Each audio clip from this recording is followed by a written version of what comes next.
இப்போ பச்சை மிளகாய் ஊறுகாய் பார்க்க போகிறோம். அதுக்கு 1/4 கிலோ மிளகாய் எடுத்து வச்சுருக்கேன். அதில் இந்த மாதிரி கீறி வச்சுருக்கேன்.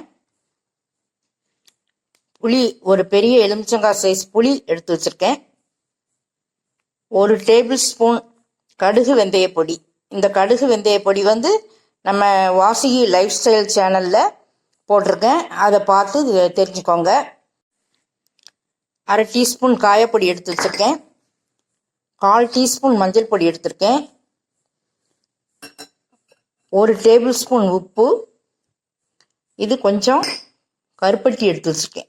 நாட்டு சர்க்கரை எது வேணாலும் போட்டுக்கலாம். இப்போ மிளகாய் ஊறுகாய் எப்படி செய்யலாங்கிறத பார்க்கலாம்.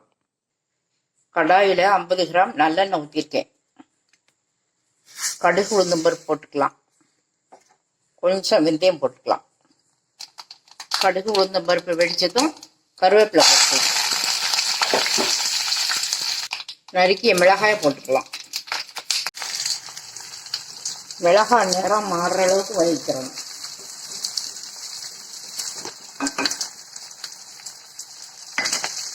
கூடவே மஞ்சள் பொடி சேர்த்துக்கலாம். 1/4 டீஸ்பூன்.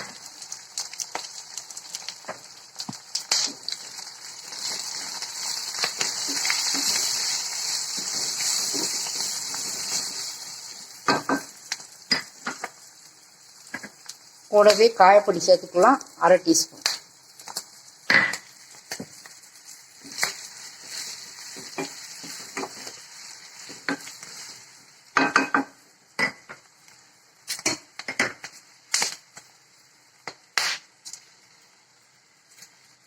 ஒரு டேபிள் ஸ்பூன் உப்பு போட்டிருக்கேன்.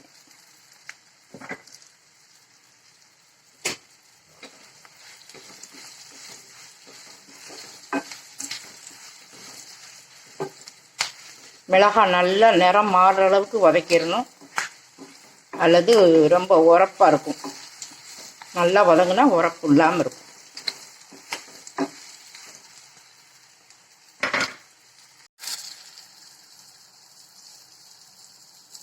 மிளகாய் நிறம் மாறி வந்துடுச்சு. கரைச்சி வச்ச புளியை சேர்த்துக்கலாம்.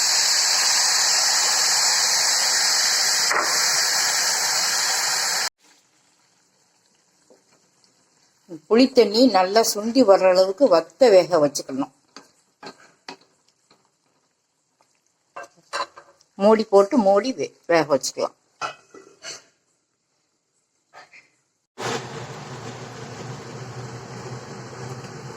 மிளகாய் இறக்குற ஸ்டேஜ் வந்துருச்சு.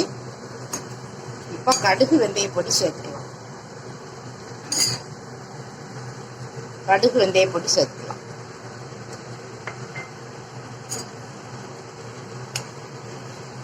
இந்த பொடி போட்டதுனால கசக்கெல்லாம் செய்யாது, நல்லாவே இருக்கும்.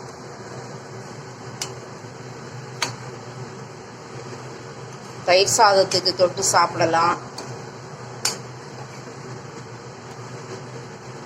இந்த ஊறுகாய் சூப்பராக இருக்கும்.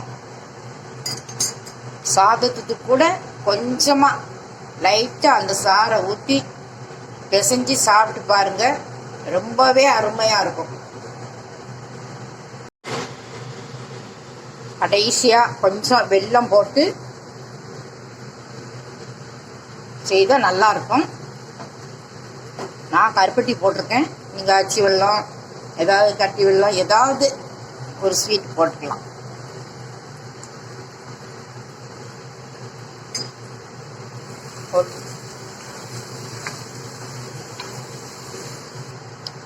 மிளகாய் ஊறுகாய் ரெடி ஆயிடுச்சு.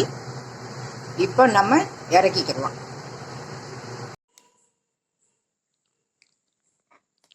இந்த மிளகாய் ஊறுகாயை வச்சு சாப்பிட்டு பார்த்துட்டு சப்ஸ்கிரைப் பண்ணுங்க, பெல் பட்டன் ஆன் பண்ணுங்க, பிடிச்சிருந்தா லைக் பண்ணுங்க, கமெண்ட்ஸ் கொடுங்க.